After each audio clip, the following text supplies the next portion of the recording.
¿Qué tal? Muy buenas noches, soy Rodrigo Jiménez Solomon. Bienvenidos a este programa, a esta mesa de análisis del Consejo Editorial de Eje Central. Quiero dar la bienvenida a nuestros consejeros editoriales, connotados periodistas. Bienvenido Pablo, bienvenido Sergio, bienvenida Julieta, bienvenido Enrique. Hola. Gracias. ¿Cómo está, Rodrigo? Bienvenidos. Vamos a hacer un análisis de la perspectiva que tuvimos este 2024, las principales notas, acontecimientos en la política, en lo social, en lo internacional. Pues para despedir el año, este año que se termine, un año fogosito, interesante en todos los sentidos y que deja grandes retos hacia adelante. Yo partiría con el análisis del que yo creo fue el tema más importante en nuestro país, que fue pues, el desarrollo de las elecciones en el 2024. Hubo elecciones en muchos estados, en todos los municipios, Sí. para el Congreso de la Unión, los diputados, los senadores, para la presidencia de la República y bueno, pues los resultados sin duda históricos. No sé quién quiere empezar. Las mujeres. Adelante. Bueno, yo esta vez pensé que iba a Adelante ser con su distinto. reporte. Bueno, me parece bien que podamos empezar. Gracias, adelante con el reporte, porque definitivamente el que tengamos ahora una mujer en la presidencia, creo que ya sin duda marca la importancia de estas elecciones. Las más nutridas, ¿en qué sentido? Por todos los puestos de elección popular, por la presidencia misma. Y te lo digo, se los digo de una manera muy, muy, muy sentida. Es una satisfacción saber que hay una mujer en la presidencia, independientemente de todo lo que se diga, que no llegamos todas, de lo que se va a hacer respecto de esto, pero es muy importante. Y es una proyección no solamente a nivel personal, a nivel país, a nivel de casa, sino esto nos proyecta ya en otras redes, Rodrigo. Y me parece que de suyo esa es la importancia, bueno, de una manera, en una arista. Las elecciones mismas te marcan otro panorama. Todo lo que a partir de ahí se va ya plasmando en nuestra política nacional.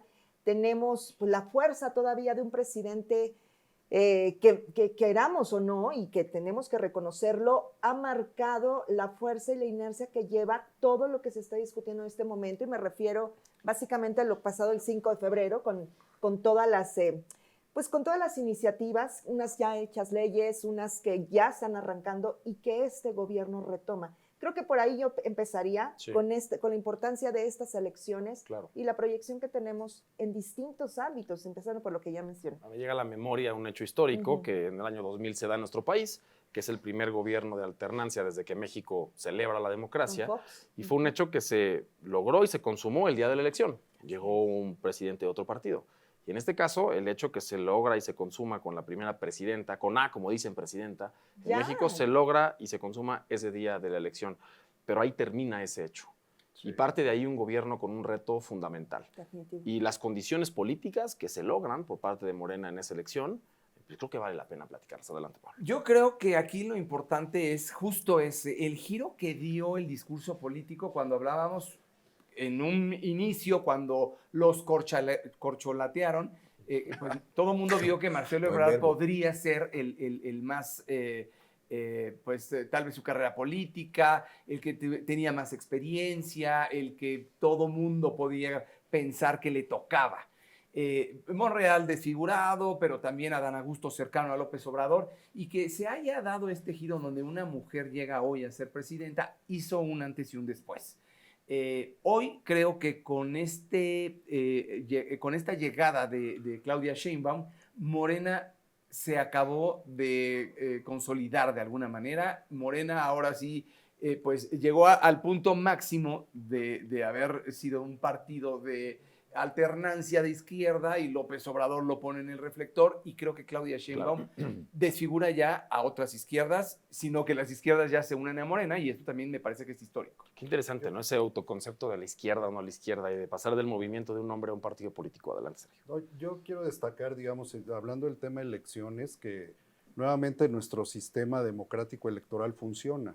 Claro. Funciona bien y tenemos instituciones que permiten justamente pues esta alternancia o a lo mejor pues el camino hacia un partido que pinta para ser hegemónico en una buena temporada de años, por lo menos si se perfila, y que permite eso, que la gente confíe, vaya a votar, invite a la gente a votar, resultados el mismo día de la elección, o sea, hay certidumbre y hay transparencia, digamos, en eso.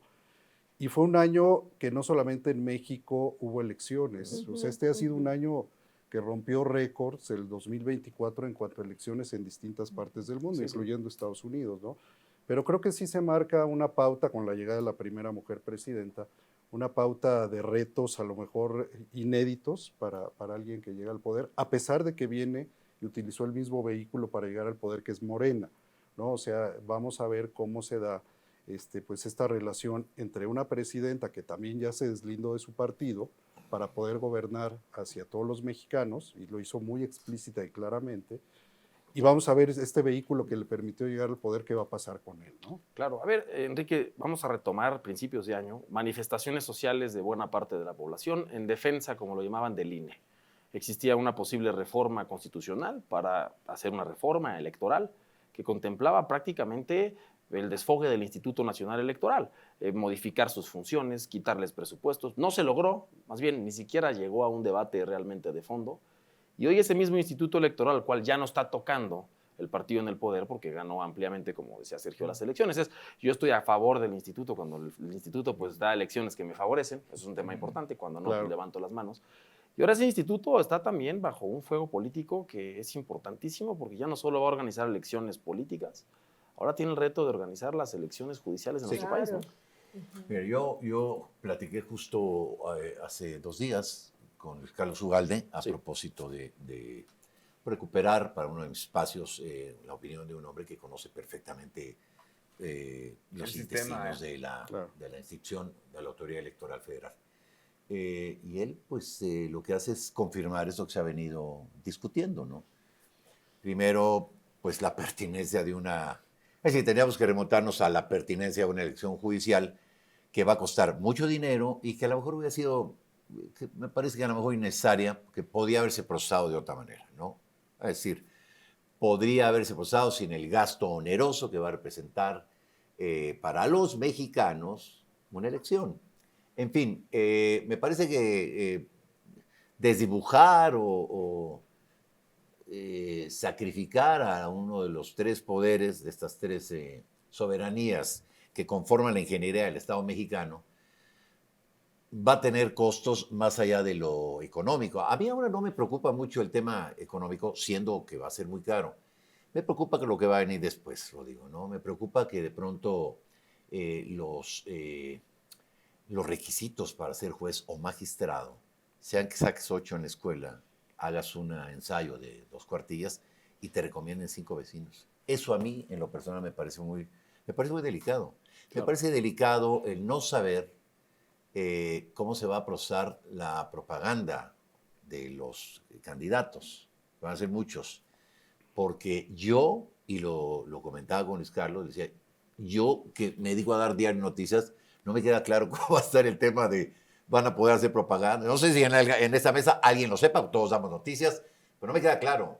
Lo va a hacer el consejo. Ni lo han explicado tampoco, ¿eh? No, entonces, ni quienes participan lo entienden, y a ver, ¿no? ¿quién le va a meter lana? ¿No? No, y hay topes de campaña, bueno, y hay actos anticipados de campaña. O sea, estamos hablando de una elección que tiene que salir a conquistar al electorado, donde habrá gente que en la boleta, que tendrá que caminar más de 4 cuadras, verá hasta 90 nombres, y no va a ser el logo de un partido político que conoce, va a ser el nombre de un licenciado. Por eso, y aparte, ¿dónde vas a saber? No es una elección del pueblo, pero tiene una robustez impresionante. Claro, ¿dónde vas a saber que el licenciado Pablo Reyná, ¿no? Yo sí votaría. En una síntesis. ¿Vas a postular, Pablo? ¿Cuánto puede?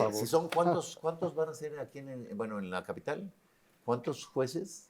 Sí, ¿Van a ser 80 y tantos? Segmentado, pero por distritos. A ver, entonces, ¿cuántas hojas te van a dar para...? Y luego, ¿cuánto tiempo te vas a tardar? De gente que además no conoces. Bueno, primero gente que no conoces. Y luego, pues el Team Marín de Dopingüe, ¿no? Y llenar 80. Sí, es un experimento. Y luego, el de atrás, ¿no?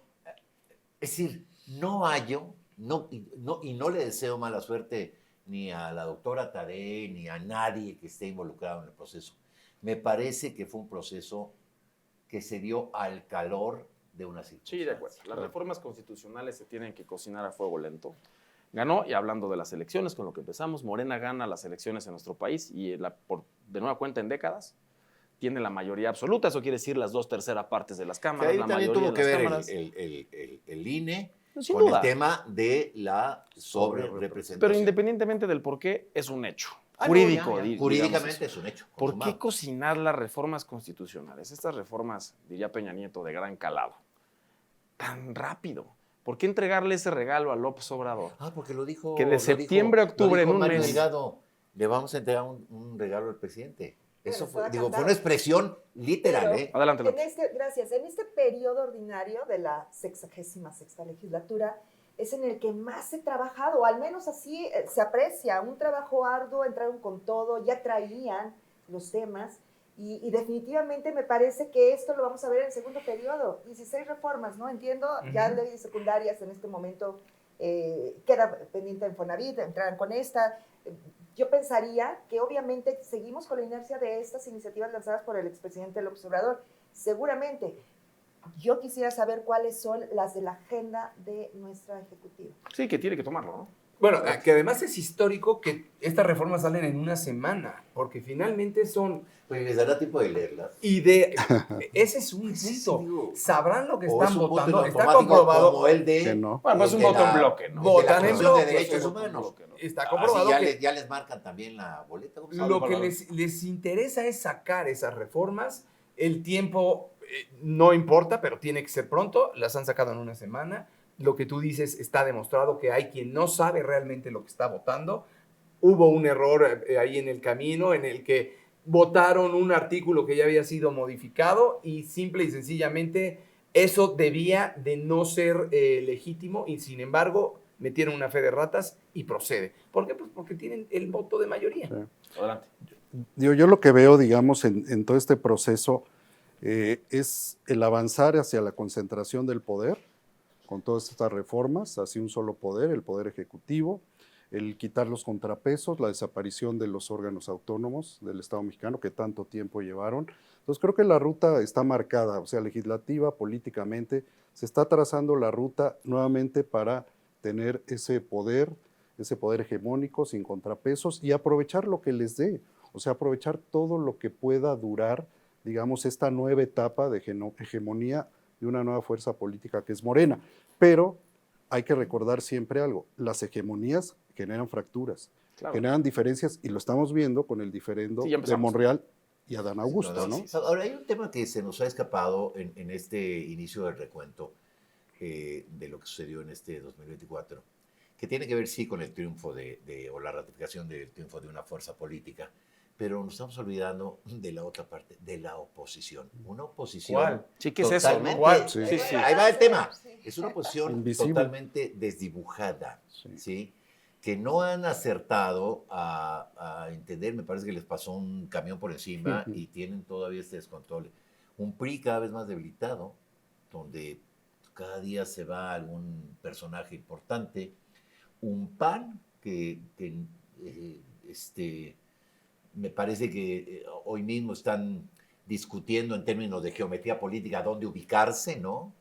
Y un PRD que, bueno, no. Y un Movimiento Ciudadano que, bueno, pues dejará ahí la tutela ya Dante Delgado Ranauro en la figura de Maínez, ¿no? Pero es una posición absolutamente desdibujada. Bueno, tú decías una buena frase, desdibujada. Totalmente. Y por ejemplo, el PAN es un buen ejemplo. Todavía no saben ahí quién es el líder a pesar de que haya un nuevo presidente. Tú claramente ves en la Cámara de Diputados que habla uno, ¿no? En este sentido, Ricardo. Es el Bueno, único. por ahora, ¿no? No es como En el speaker. Senado, por Por ahora. eso, No. pero si tú ves a los demás, pasan de noche, ni sabes si fueron siquiera a pasar Y listas, cuando menos ¿sabes? ha sido el más articulado, eso hay que decirlo, ¿no? Es articulado, pero también a los demás no los ves haciendo nada. Sí, de acuerdo. A ver, hay que recordar que en la hegemonía priista de cerca de 100 años en este país no era un partido, existían muchas corrientes internas, incluso tenías al sector obrero, Ah, sí. y por otro lado tenías el al ala sector, izquierda del y tenías partido al era sector sí, empresarial, sí, claro. tenías incluso un sector de la Secretaría de la Defensa clasificado como priista, tenías cerca al sector El religioso. PAR. O sea, el PRI eran todos, ¿no? Está pasando eso con Morena. A mí me parece muy interesante que digan somos liberales y todos los que no están conmigo son conservadores, ¿no? Eso es un concepto muy latino, ¿no? Muy mexicano de decir, es que yo soy liberal porque yo voy a erradicar la pobreza.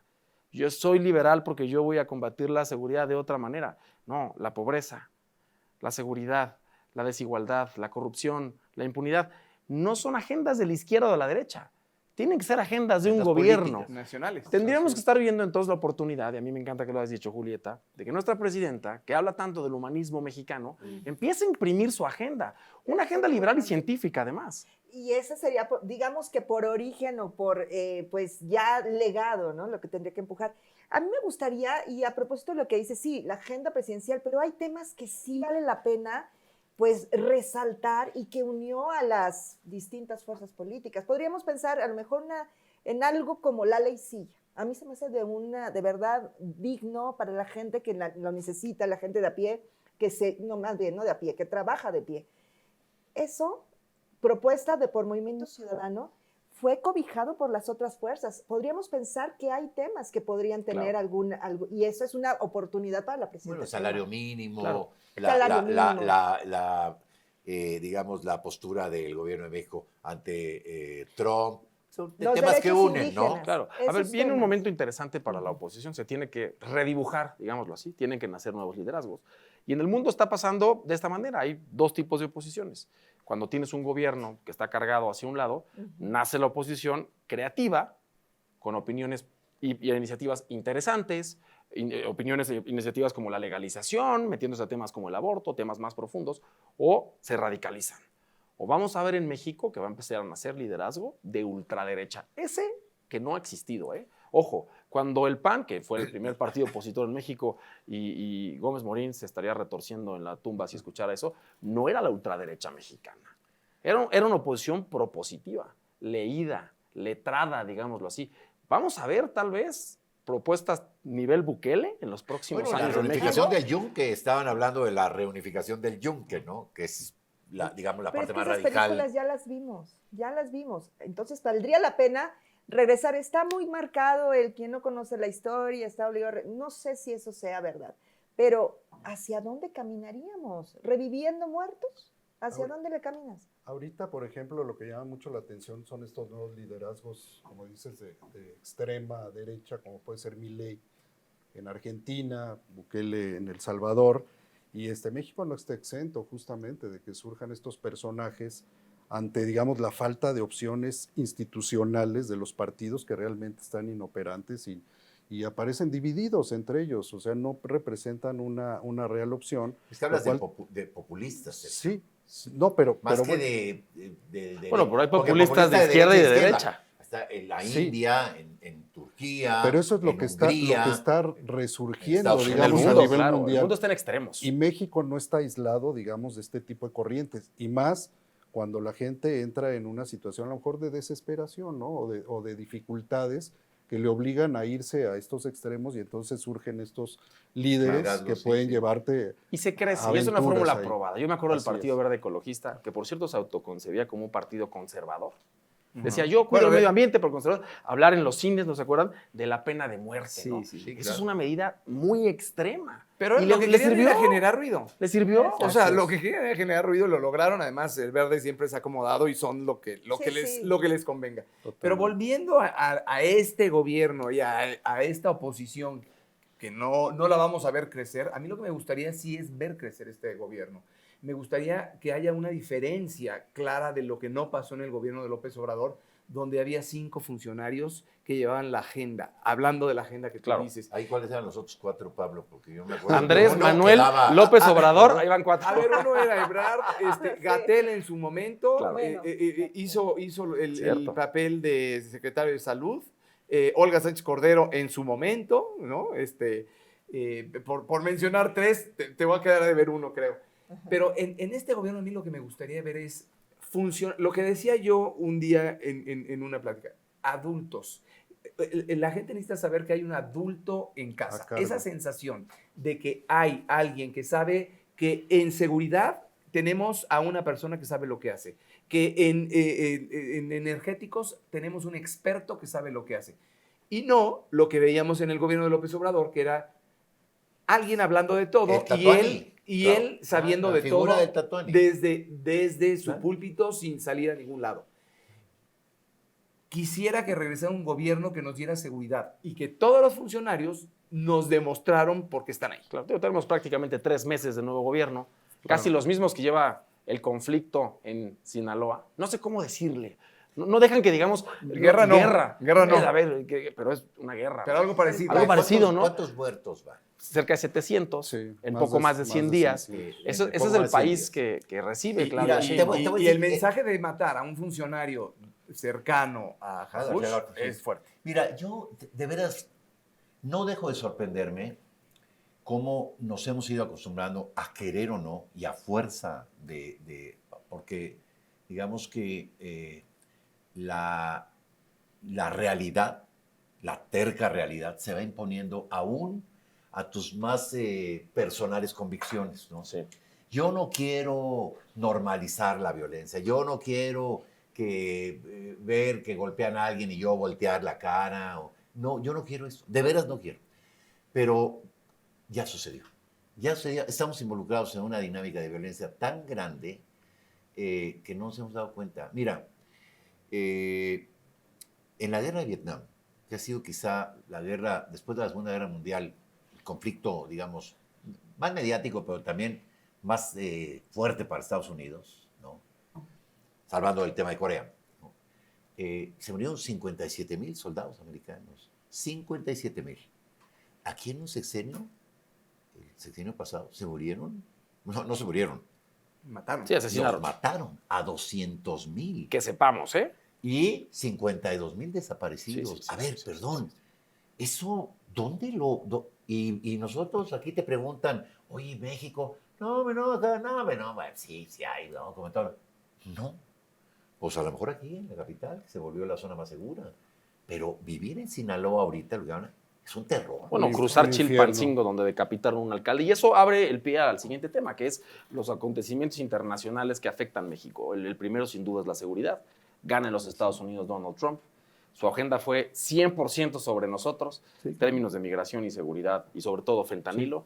Hubo un sexenio donde se dijo prácticamente todas las semanas que no había evidencia. Que no había laboratorios. Que no había laboratorios de fentanilo. Y la presidenta Sheinbaum acaba de tener, hace unas semanas, el mayor decomiso de la historia de fentanilo.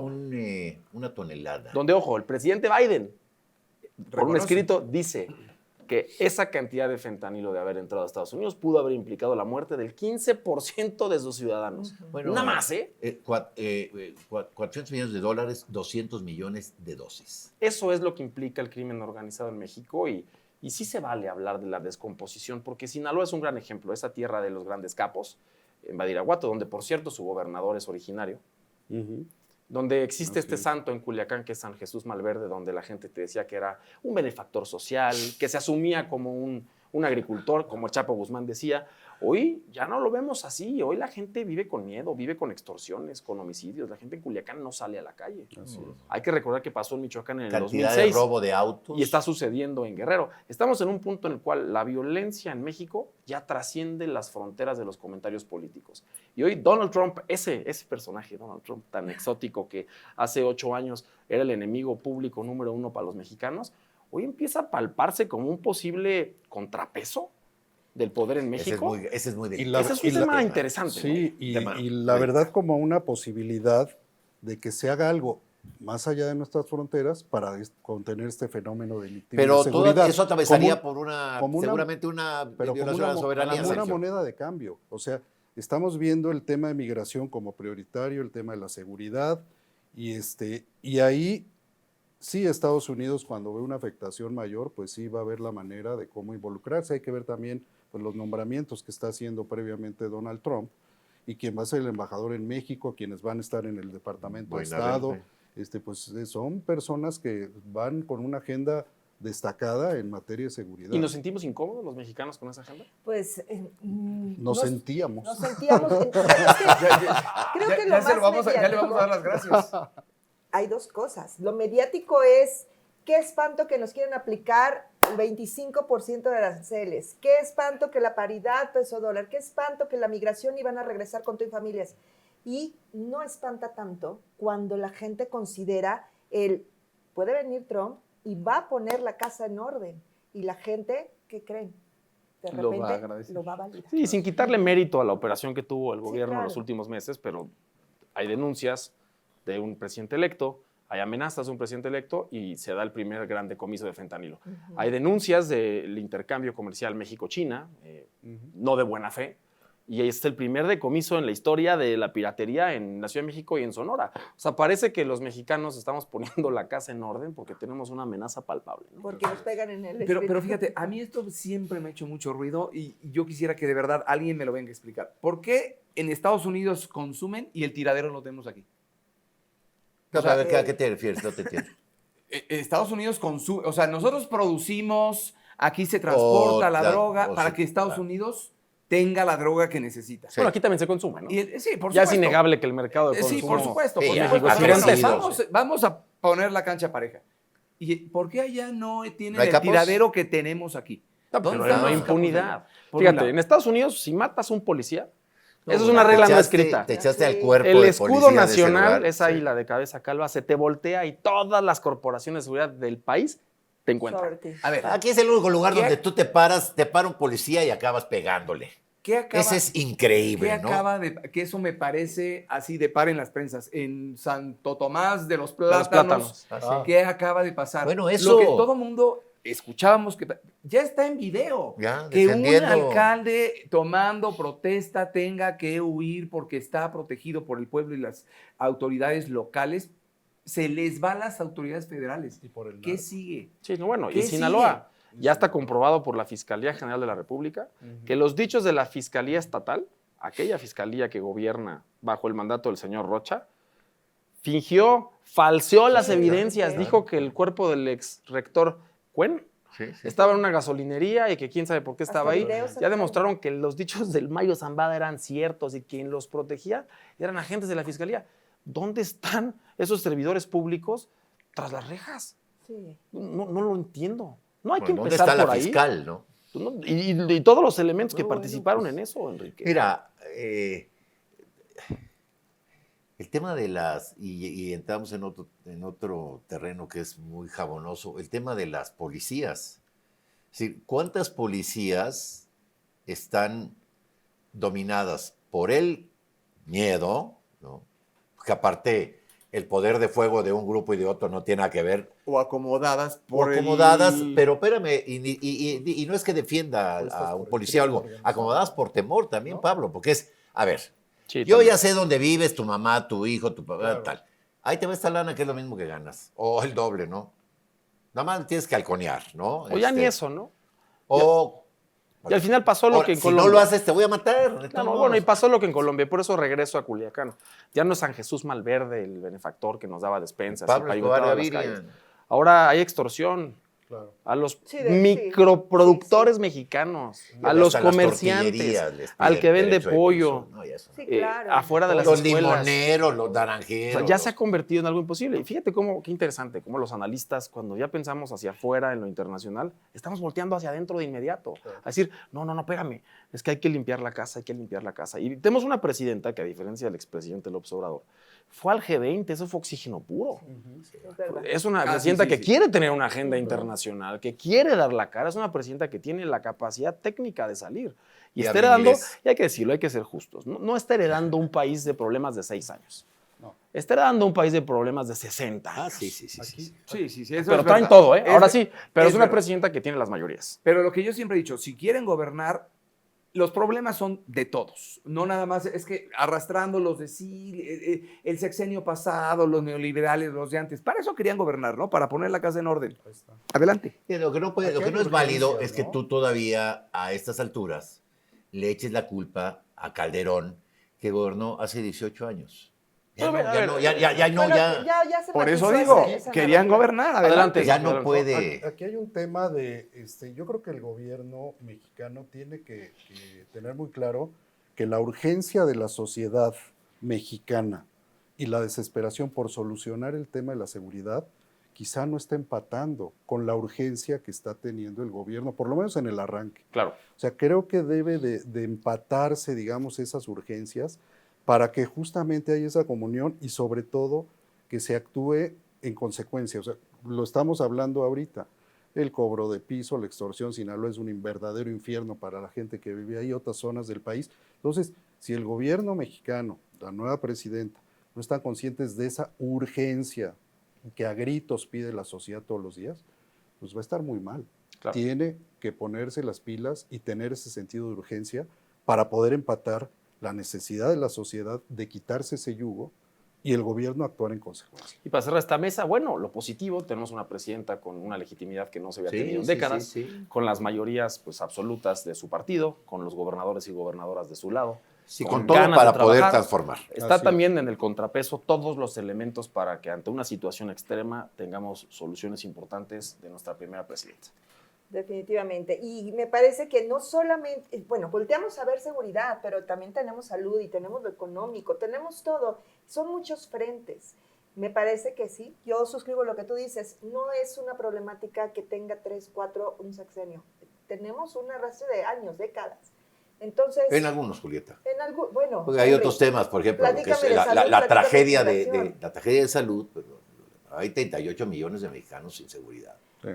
Ahora, porque tuvimos el INSABI no sirvió lugar de tener para nada. Bueno, hasta el presidente lo reconoció. Perdón, por favor, en América Latina teníamos un porcentaje muy elevado de vacunación, por ejemplo. Ahora ya no estamos en esos estándares. Las medicinas en los hospitales, todo esto, obviamente son temas tan sensibles. A la gente no le platiques de el Poder Judicial, vas a ir a escoger a tus jueces y magistrados. A la gente platícale qué va a comer, dónde se va a atender, qué va a pasar con su seguridad, qué pasa si se sube al metro o se sube al microbús, no sabes si va a bajar vivo. O sea, esas cosas son las que realmente cuestan. Pero la gente, me encanta hablar, la gente, pensando en la dimensión general de nuestro país, pues está muy contenta con el gobierno de Morena. La gente está recibiendo proyectos y beneficios sociales que no había visto. Hay familias en nuestro país que en este 2024, por cierto año electoral, porque incrementaron la deuda sustancialmente en 6 billones de pesos este año, nada más 6 billones con B de bueno, nada más. El país está más endeudado que nunca. Y ese dinero se fue en los programas sociales, o sea, la bolsa de la gente. Sí. Que podemos o no estar de acuerdo en eso. Pero como les ayuda. Pero claro que ayuda. Claro que ayuda. Pero bueno, ¿qué quiere? Hay un tema que los conocedores, de los estudiosos de las sociedades, los sociólogos, tienen muy bien identificado, ¿no? Tú le puedes ayudar a alguien a que su pobreza extrema sea menos grave. Y siempre será válido, ¿no? Porque eso ni siquiera lo hicieron los anteriores gobiernos. Pero, a ver, ¿se trata de paliar el hambre de alguien o se trata realmente de transformar su realidad? Porque el movimiento es la cuarta transformación, no el cuarto paliativo, ¿no? No se trata de ayudar a que la gente no se muera de hambre, como hay mucha gente que la pasa muy mal, que ni siquiera tiene la canasta básica de alimentos de la que habla la OMS. Entonces, lo que hace es, pues mira, no te voy a dar eso para que no te me mueras de hambre. Entonces, lo que estamos haciendo es prolongar las generaciones de pobreza, Rodrigo. Yo lo que quiero es que realmente haya programas que saquen a la gente de su pobreza y no que le ayuden a pasar el mes. Bueno, y al mismo tiempo la gente siente justicia social. Tenemos que cerrar este programa. Los invito a que vean Eje Central, nuestra página de internet, que vean nuestro impreso, que vean nuestras redes sociales. Y la próxima semana vamos a tener una mesa de análisis donde vamos a platicar de los retos del 2025. Nos encargamos ahora de hablar de las grandes noticias del 24. Y pues quiero desearles muy felices fiestas y a mis compañeras y compañeros, muchas gracias por estar. Muchas felicidades. Igualmente. Muchas gracias. Felicidades a todos. Muchas gracias.